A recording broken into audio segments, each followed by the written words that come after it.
નમસ્કાર દર્શક મિત્રો, હું છું ઉપલ લુણીચિયા. સંપૂર્ણ ન્યૂઝમાં આપનું સ્વાગત છે.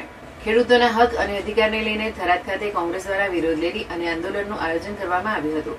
ખેતરોમાંથી પસાર થતી વીજ ટાવર લાઇન અને થાંભલાઓ માટે ખેડૂતોને યોગ્ય વળતર મળે તેવી માંગ સાથે કોંગ્રેસના આગેવાનો અને મોટી સંખ્યામાં ખેડૂતો રસ્તા પર ઉતર્યા હતા.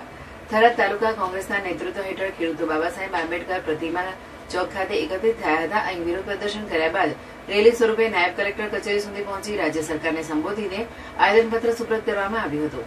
ખેડૂતોનો આક્ષેપ છે કે ખાનગી વીજ કંપનીઓ દ્વારા વીજ ટાવર લાઇન અને થાંભલાઓ માટે તેમની જમીનનો ઉપયોગ કરવામાં આવે છે, પરંતુ તેના બદલામાં પૂરતું અને યોગ્ય વળતર ચૂકવવામાં આવતું નથી, જેના કારણે ખેડૂતોને આર્થિક નુકસાન સહન કરવું પડી રહ્યું છે. આવેદનપત્રમાં કોંગ્રેસ દ્વારા વીજ ટાવર લાઇનથી અસરગ્રસ્ત ખેડૂતોને જમીનની બજાર કિંમત અથવા જંત્રીના 4 ગણો ચૂકવવાની માંગ કરવામાં આવી હતી. ઉપરાંત ટાવર અને વાયર દીઠ યોગ્ય વળતર રૂટ મેપ નક્કી કરતા પહેલા સ્થાનિક સ્વરાજ્ય સંસ્થાઓની મંજૂરી, જાહેરનામામાં સર્વે નંબરનો સમાવેશ, ખેડૂતોને ખેતીને ઓછું નુકસાન થાય તે રીતે રૂટ પસંદ કરવો, તેમજ શક્ય હોય ત્યાં અંડરગ્રાઉન્ડ કેબલની નીતિ અમલમાં મૂકવાની માંગ પણ કરવામાં આવી છે. કોંગ્રેસના આગેવાનોએ જણાવ્યું હતું કે રાજ્ય સરકારે વીજ ટાવર લાઇન સંબંધિત સ્પષ્ટ અને ખેડૂતોને ન્યાય મળે તેવી નીતિ જાહેર કરવી જોઈએ.